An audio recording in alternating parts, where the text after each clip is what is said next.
Bienvenidos a esta nueva edición de Poder y Dinero, especialmente para elpolitico.com.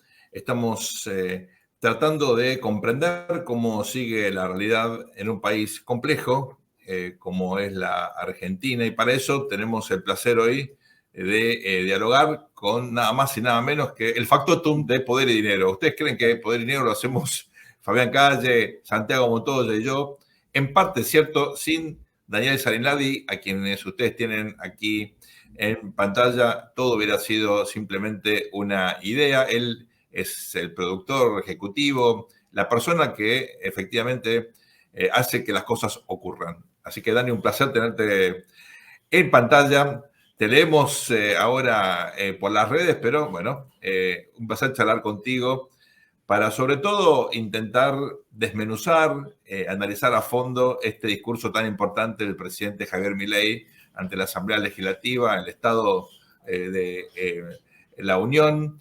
Sería en Estados Unidos, es la apertura de las sesiones ordinarias en el Congreso en la Argentina el viernes pasado. Muchos creen que fue un punto de inflexión en el desarrollo de esta primera etapa del gobierno de Milei. Otros creen que fue simplemente un discurso que por necesidad planteó en todo caso una debilidad política. Charlemos al respecto si te parece bien. Me parece bien. Primero, muchas gracias. Es un súper honor estar acá hablando con vos. Santiago, vos, Fabián, mis tres grandes maestros. Yo aprendí de esto gracias a ustedes. Los verdaderos productores de Poder y Dinero son ustedes. En todo caso, yo seré el ordenador, pero hoy te voy a convertir en entrevistado. Así que te voy a convertir en entrevistado.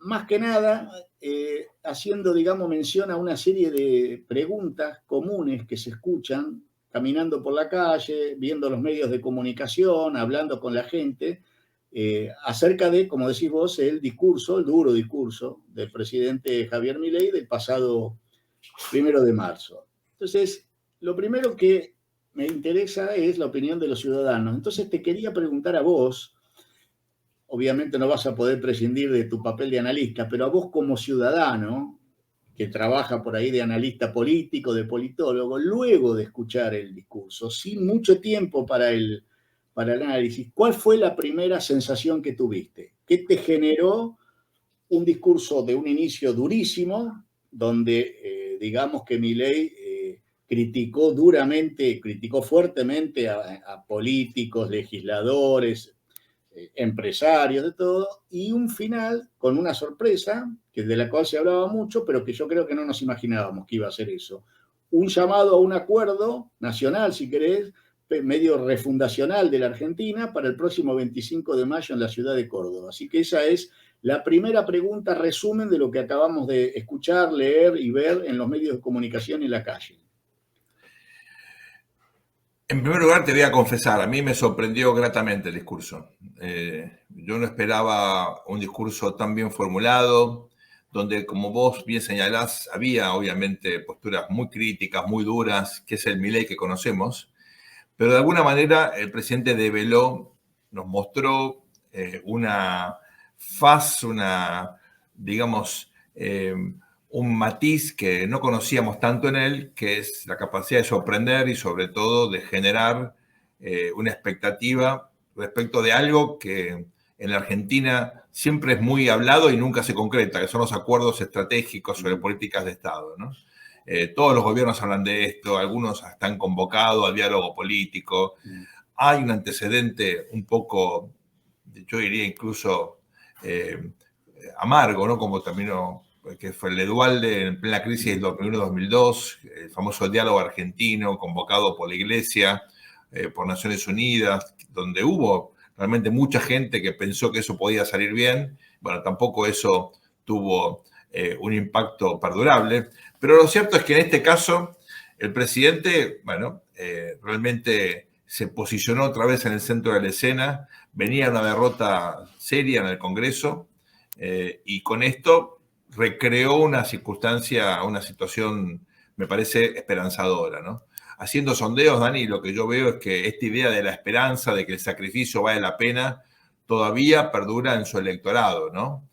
Por supuesto, la gente que no lo votó no lo quiere y no cambió su opinión, pero la gente que sí lo votó sostiene en su gran mayoría, no toda, pero en su gran mayoría, la esperanza de que esto puede salir bien. Recordémosle a la audiencia, Dani, que el sacrificio que está haciendo la sociedad argentina es extraordinario, ¿no? Hay un ajuste tremendo, sí, feroz, un aumento de precios, caída del ingreso, caída de las jubilaciones. La verdad que no hay sector que no sienta realmente el impacto que tiene esto en el bolsillo. Pero bueno, esta idea de que había que hacer algo serio para sacar al país de la decadencia y que eso implica obviamente restricciones, sacrificios, es algo que impera, que se instaló en un segmento importante de la sociedad argentina. No toda, pero importante. Esa fue mi primera reacción. Después, por supuesto, como soy muy detallista, hubo cosas del discurso que no me gustaron, te voy a ser sincero. No nombró la palabra democracia, no nombró la palabra, el concepto de Estado de Derecho, no dio una visión sobre qué democracia quiere para la Argentina, no se refirió en absoluto a la cuestión del medio ambiente, no habló de política internacional, del Estado del mundo, que es tan complejo, ¿no? Donde aparte de la política exterior, el presidente Milei, en mi opinión, es muy buena y yo creo que le está trayendo buenos resultados, ¿no? Había mucho para decir en ese sentido. Tampoco habló de narcotráfico, es un tema muy complicado en toda la región, también en la Argentina. Entonces, hay cosas que, digamos, me hubiera gustado que el presidente aprovechara. Un rating extraordinario para que la audiencia tenga sensación de lo que ocurrió. Hubo casi la misma cantidad de gente que mirando la final de la Copa del Mundo de la selección argentina en Qatar. Una cosa increíble para un discurso político, ¿no? Un viernes a la noche, una cosa insólita, lo cual le muestra la curiosidad, el interés de buena parte de la audiencia, de la sociedad argentina, para escuchar la palabra presidencial. Y por último te diría, me parece que hay una apropiación muy inteligente del símbolo 25 de mayo. 25 de mayo para la Argentina es una fecha fundamental, ¿no? Es como el 4 de julio para Estados Unidos, es una fecha refundacional, ¿no? El 14 de julio para Francia. Ahí nació el primer gobierno patrio, ¿no? El 25 de mayo de 1810. Y para todos los que fuimos a la escuela en Argentina, bueno, era la fecha más importante, ¿no? El kirchnerismo utilizó el hecho de que asumió Néstor Kirchner el 25 de mayo del 2003 como una especie de símbolo refundacional de la Argentina que ellos decían venía a reparar la cuestión de los derechos humanos, toda una construcción narrativa totalmente, digamos, exagerada y en muchos casos injusta, pero durante 20 años les funcionó realmente como una especie de, digamos, referencia fundamental, ¿no? Milei, inteligentemente, se está apropiando de esa fecha y la está poniendo con símbolos y valores completamente distintos. No es el nacimiento de la Argentina populista, es el nacimiento de la Argentina promercado, capitalista, integrada al mundo. Ahí me parece que hubo una operación simbólica realmente muy sutil. Él tiene un operador o alguien de, digamos, de comunicación que es muy inteligente, se llama muy Santiago, inteligente. un hombre joven, pero muy formado, que influye mucho en él, y me parece que esta vez tuvo un acierto muy importante. Mira, nuestro querido amigo Fabián Calle, que durante el discurso nosotros estábamos en comunicación permanente, como siempre es nuestro grupo de WhatsApp era un caos, porque poder y dinero es eso, es caos. Tuvo una frase que me resumió perfecto. Dijo, en política la sorpresa es un activo muy valioso y Milei la consiguió. Yo creo que ahí resumió perfectamente. Bueno, ahora vamos a ir a otro tema. Vos bien has dicho que el discurso fue muy bueno, que fue una sorpresa, que tiene muchas cosas para destacar. Otra cuestión que me surge a mí de hablar con gente de todos los ámbitos es la siguiente, que es una duda. Esta convocatoria de Milei, ¿surge realmente de esa convicción que vos estás marcando, de una especie de refundación de la Argentina? ¿O es una demostración de una debilidad legislativa y hasta te diría casi política que ha quedado demostrada en parte en los últimos meses con los, digamos, contratiempos que ha tenido en el Congreso para poder aprobar instrumentos legales fundamentales, como son su famoso DNU, que está todavía peleándose en la Cámara de Senadores, y la famosa ley ómnibus, que tiene prácticamente la totalidad de las reformas estructurales que quiere encarar y que tuvo que retirarla. Entonces, o sea, él tiene una legitimidad absoluta desde el punto de vista de que es un presidente elegido con una gran cantidad de votos. Como vos bien decís, todavía tiene un apoyo de la gente muy importante a pesar del sacrificio, pero esto se está tratando en otro ambiente, en el ambiente donde se juega el poder. Entonces, ¿es esto un resultado de la convicción que él tiene? ¿Es una necesidad para ver si puede pasar por el Congreso las cosas que hasta ahora le ha sido dificultoso? ¿Es una mezcla de ambas? ¿Qué visión tenés de ese tipo de esa cuestión vos? Dani, revisando lo que ocurrió en el Congreso, recordemos, esta ley tenía más de 600 artículos, se redujo a la mitad, hubo, digamos, voluntad de negociación por parte del gobierno, se aprobó en general en la Cámara de Diputados y en todo caso después hubo un conflicto cuando hubo que revisar artículo por artículo. ¿Por qué? Porque se tocó un punto neurálgico, que son unos fondos fiduciarios, unos trusts, que Argentina vino generando ya hace bastante tiempo. ¿Por qué? Porque la verdad que son formas más rápidas de ejecutar dinero. Para hacer compras en el sector público, vos sabés que es realmente muy engorroso. De esta manera hay como una especie de vía rápida. Lamentablemente nunca se cumplieron los mecanismos de transparencia y de buena práctica en términos de transparencia y sobre todo de control en serio de la calidad de gasto. No en todos los fideicomisos pasó lo mismo, en algunos hubo más problemas que en otros, pero lo cierto es que ahí se trabó la negociación.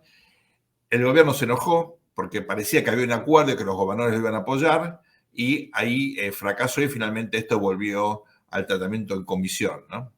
Entonces, ¿por qué es importante esto? Porque había un consenso inicial y después lo que fracasó fue la implementación de ese consenso. En parte te voy a confesar porque los presidentes no pueden estar siguiendo una votación en el Congreso en los detalles, tienen que delegar en otros. Milei es muy presidencialista, acumula mucha decisión, se involucra en las cuestiones. Eso es bueno en muchos casos, pero no es tan bueno porque en algún punto necesitas que, digamos, tu coronel resuelva, ¿no? Un general no puede estar en los detalles. Y yo creo que eso explica en parte, tenés a alguien un poquito más experimentado, más flexible, se siente o la arregla. Si tenés a alguien parece un poquito más ideológico, menos experimentado, que está pensando en lo que va a decir el presidente, ahí tenés un problema y hay un cortocircuito, ¿no? Entonces, un poco, la verdad que fracasó, no voy a decir impericia, porque no es impericia, pero yo creo que la curva de aprendizaje de algunos de los protagonistas que estuvieron involucrados en esta negociación, bueno, no es tan rápida como la que necesitamos. Y lo digo respetando a las personas porque pusieron mucho tiempo y mucho esfuerzo en que las cosas salieran bien, ¿no? Entonces, yo creo que ahora, entendiendo que hace falta respaldo del Congreso para que el presidente le muestre al mundo, al mercado, a la ciudadanía, al resto de la política, que tiene capacidad de lograr acuerdos a pesar de tener una minoría significativa, tanto en diputados como en el Senado, a pesar de no tener gobernadores propios. Yo creo que eso, en todo caso, es un desafío para que el presidente justamente avance en esta clase de acuerdos. Con el supuesto que yo creo que es cierto, que hay un sector muy importante de la política, nunca toda la política, pero un sector importante que quiere avanzar, no en todas las reformas que él propone, pero por lo menos en un porcentaje significativo. Hay un acuerdo que la cuestión, por ejemplo, ¿no?, fiscal hay que resolverla, que Argentina no puede vivir siempre con déficit fiscal. Hay un acuerdo en que hay que modificar, modernizar la legislación laboral.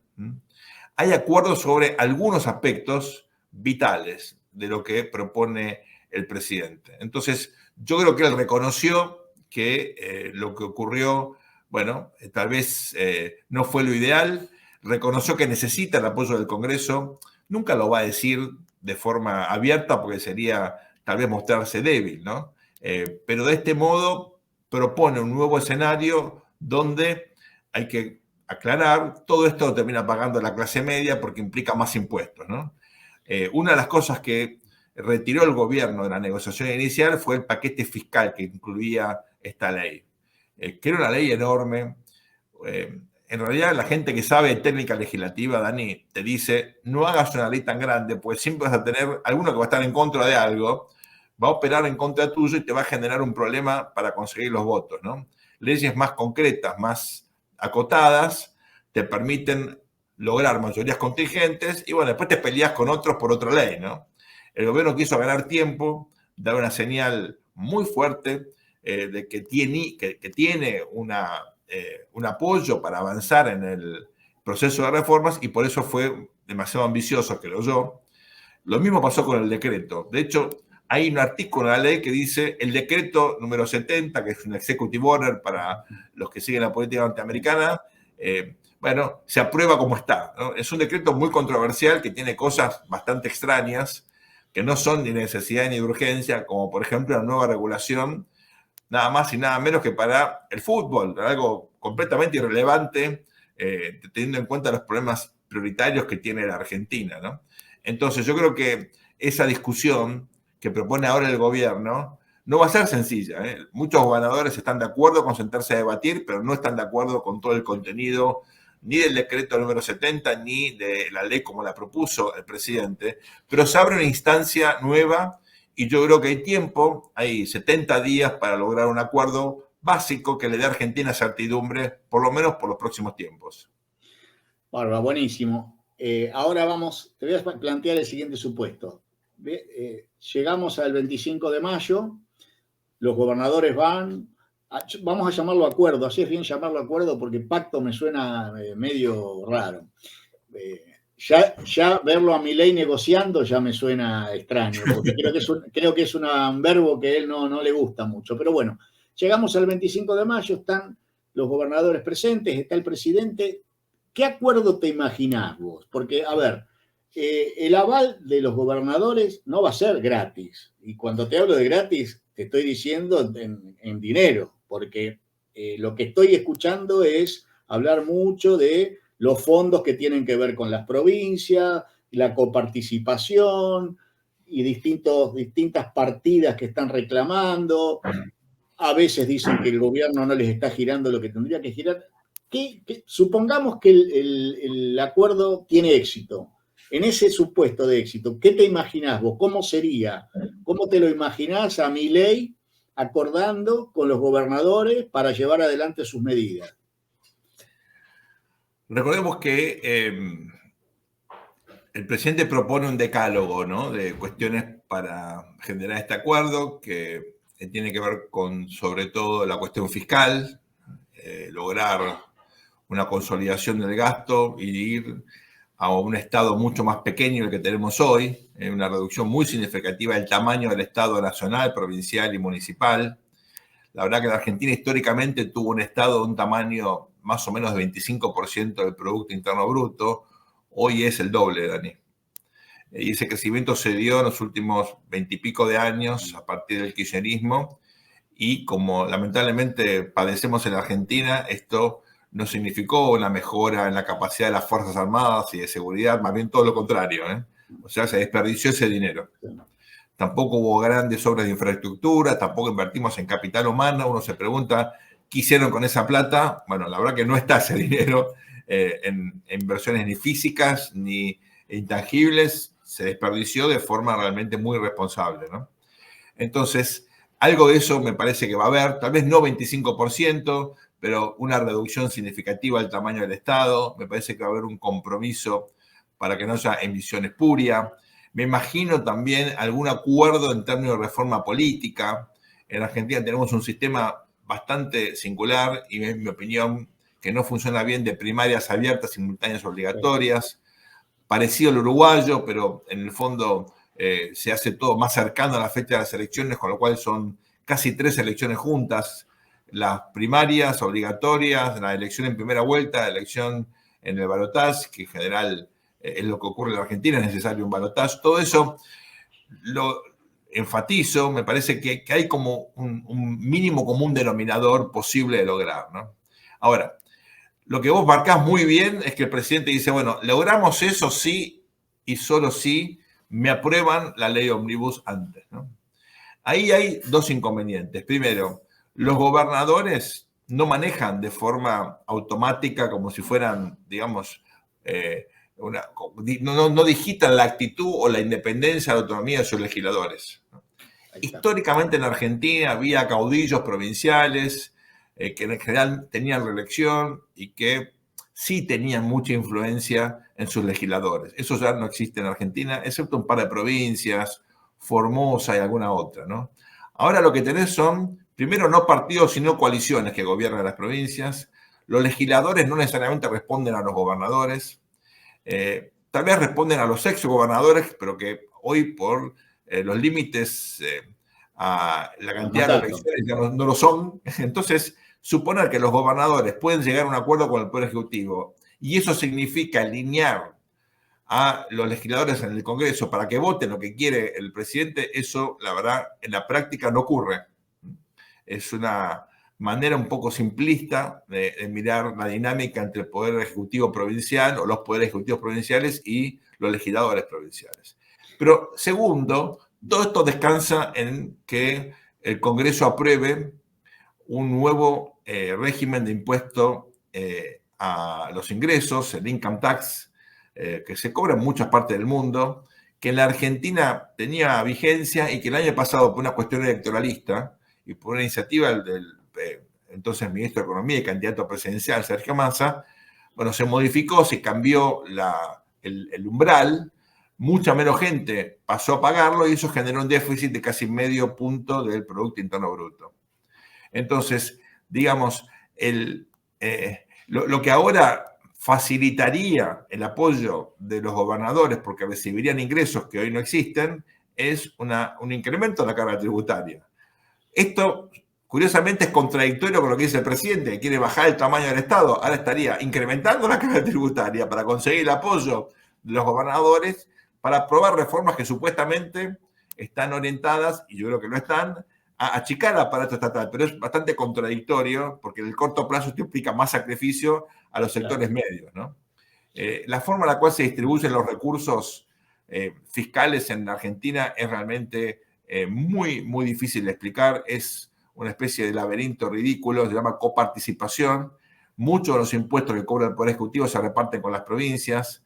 Los estados provinciales no son autónomos fiscalmente, necesitan recursos del gobierno nacional porque justamente es la nación la que recauda.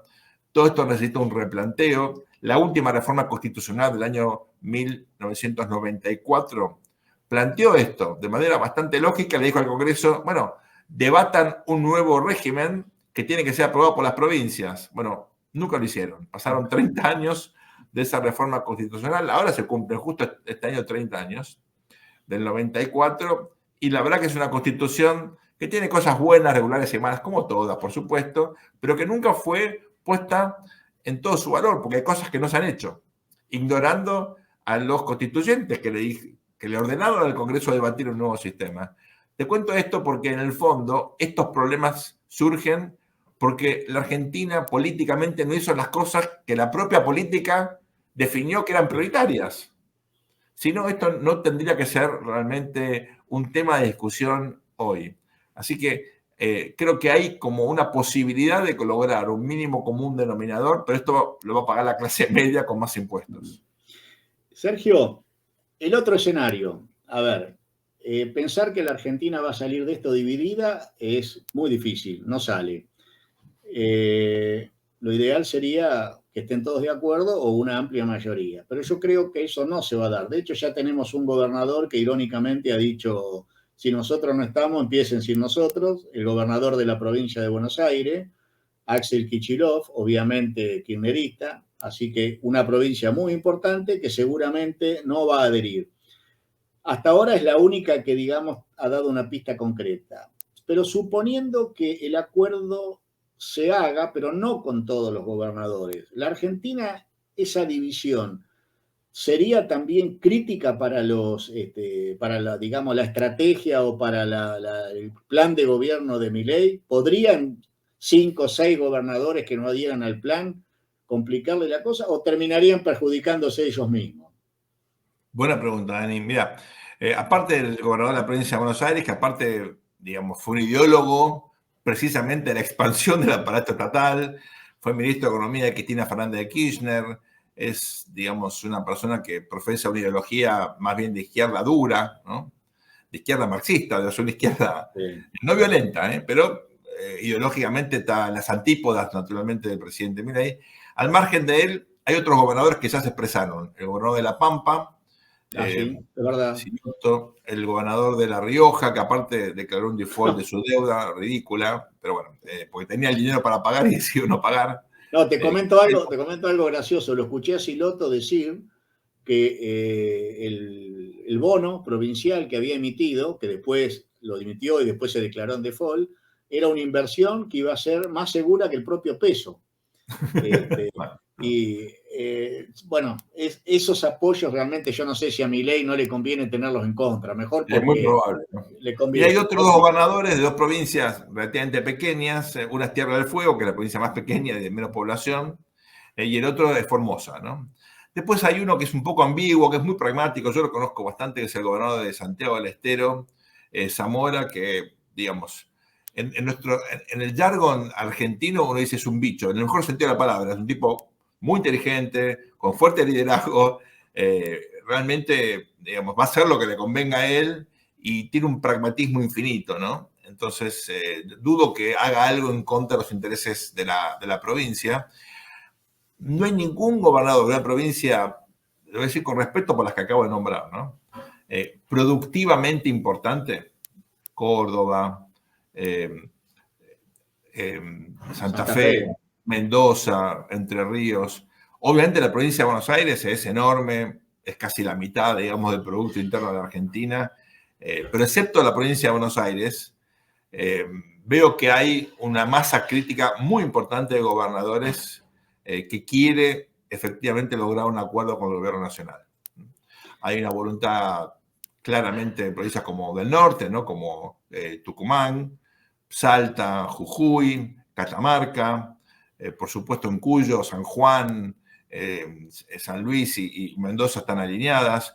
Y la ciudad de Buenos Aires, que es una provincia legalmente, también está liderada por Jorge Macri, el primo del expresidente Mauricio Macri, y está totalmente, digamos, alineado con esto, ¿no?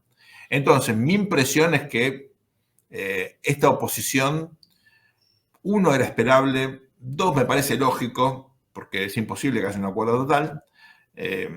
Ahora, yo diría, como inicio, me parece importante que haya una masa crítica como la que me parece en principio podría obtener. Creo, sin embargo, que acá la clave, al margen de lo que haga la política, es convencer a la sociedad. Es decir, que haya una comunicación efectiva, que haya una intención de educar al soberano, ¿no? A los votantes, en que al margen de lo que hagan sus gobernadores, acá lo importante es sacar el país adelante y que las ideas que los llevan al fracaso son precisamente las que esos gobernadores están sosteniendo, ¿no? Es decir, en sus provincias muchos gobernadores se enfrentan al dilema. En La Rioja ganó Milei por una diferencia extraordinaria y el propio gobernador Quintela había dicho, si gana Milei renuncio. Bueno, tampoco cumplió con esa promesa, ¿no? No me la quiero agarrar con él, simplemente estoy señalando esta especie de disyuntiva que tienen muchos gobernadores que no quieren ponerse en contra de sus propios habitantes, digamos, que sus ciudadanos tienen, sobre todo en aquellas provincias donde es muy importante la cadena agroindustrial, donde Milei es muy popular.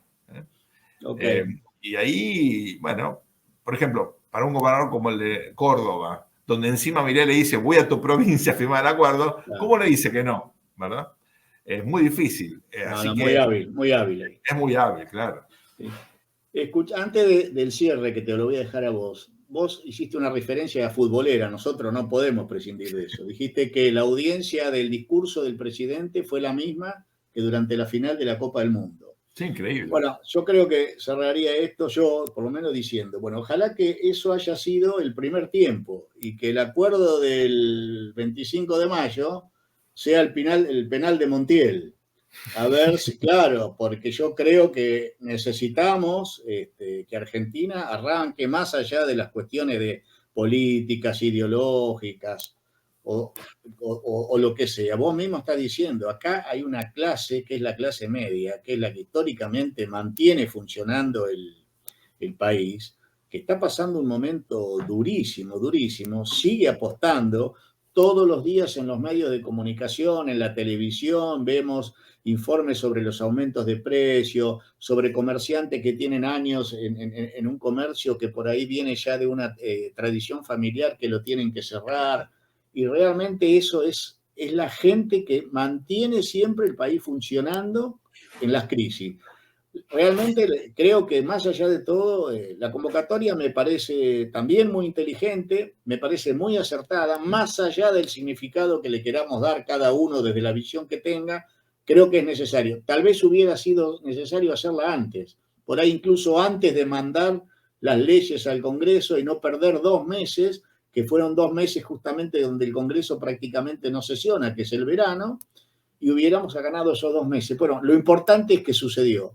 Así que bueno, te dejo el cierre a vos y como siempre ha sido muy ilustrativo, así que después, en todo caso, firmame el boletín a ver con las preguntas si estuve acertado y hablar con los otros 2 profesores, a ver que no me castiguen. Así. Muchas gracias, Sergio. A vos, Dani, un placer charlar contigo. A ver, te soy sincero, yo preferiría no definirlo por penales, ganarlo en la cancha, porque claro, me pone muy nervioso. Es verdad, es verdad. Por suerte ya se me cayó el pelo, así que no sufro caída del pelo por los nervios, pero te digo que no. Esos penales fueron, esa serie de penales fue terrible, ¿no? Sí, tremendo. Pero, a ver, muchas veces la política, a diferencia de lo que uno quisiera, pone los caballos detrás del carro, ¿no? Que es un poco lo que vos sugerías. Si el presidente Menem sabía que tenía poco apoyo del Parlamento, tendría que haber logrado el consenso antes de enviar la ley, y sabiendo que hay muchos bloques por la fragmentación que existe hoy día, que están de acuerdo, tal vez no en todo, pero un 70%, un 80%, un 60%, hay que sentarse y, digamos, procesar eso de forma inteligente, como ocurre en cualquier parlamento del mundo, ¿no? Pero bueno, insisto, lo interesante es que hubo, en todo caso, pragmatismo, hubo capacidad de revertir un curso que llevaba a la colisión, ¿no? Y ahora estamos hablando de un eventual acuerdo, ¿no? Lo cual de por sí ya es positivo. Es como que vos me digas, bueno, hubo finalmente un cese al fuego y la gente se pone a pactar algún tipo de acuerdo de paz. Eso es muy importante. Después hay que llevarlo adelante, es difícil, ¿no? Pero cambia completamente el escenario. Yo comparto tu preocupación por la gente que está pasando una situación complejísima ahora, pero lo anterior, la verdad, no podía continuar. No. Esa Argentina de Siria de gasto público, de inflación galopante, que iba camino a la hiperinflación, donde los chicos se nos iban de la Argentina porque no tenían realmente posibilidades de desarrollar su proyecto de vida en este país. Lo sabemos bien vos y yo eso. Claro, eso era insustentable. Entonces yo creo que ahora estamos haciendo un sacrificio, pero si las cosas se hacen bien, va a valer la pena. Me parece que hay 2 cosas que el presidente tiene que cuidar. Una es la transparencia. Él no puede darse el lujo de tener ningún problema de corrupción en su gobierno. No él, tampoco sus funcionarios. Él tiene un capital simbólico fundamental, que es ese, un tipo muy austero, que no le importa el dinero, y eso me parece, lo digo como algo positivo. Quiere capitalismo y riqueza en la Argentina, no para él, sino para el país, ¿no? Eso en este país es rarísimo y es muy importante. Y me parece que es uno de los atributos que él tiene y tiene que cuidar mucho, ¿no? Y la segunda cuestión, él tiene que lograr que el esfuerzo sea compartido, que no haya algunos sectores que le vayan mucho mejor que a otros. Mientras todos se quejen igual, Dani, es un buen síntoma. ¿Por qué? Porque hace falta que haya una sensación de decir, bueno, mira, la estamos pasando mal, pero estamos pasando mal todos. Claro. Y vos sabés, conocemos mucha gente, sí. No hay nadie que no se queje. Eso yo creo que tiene un lado positivo. Y es que, bueno, el sacrificio es general, ¿no? Y tiene que ser así. No tiene que haber privilegios a la hora, creo yo, de forjar un país distinto, más abierto, más previsible, más estable, ¿no? Así que, bueno, fue un placer charlar contigo. Ojalá que repitamos esto pronto. Esto fue una edición especial de Poder y Dinero, este programa que hacemos usualmente con Santiago Montoya, con Fabián Calle y con Daniel Salinari, que ahora lo conocen. Hay otro personaje que ustedes todavía no conocen, que ya van a conocer, que es Ignacio, Nacho, que es el hijo de Daniel, que es el que hace toda la parte técnica y es fundamental para que esto después salga prolijo y ustedes puedan verlo. Así que le mandamos un abrazo, Dani, un placer charlar contigo. Va a ser hasta la próxima. Gracias por acompañarnos. Esto fue Poder y Dinero para elpolitico.com. Gracias a todos. No hay plata y no hay penales. Chao, Sergio. Tal cual. Chao. Chao, Dani.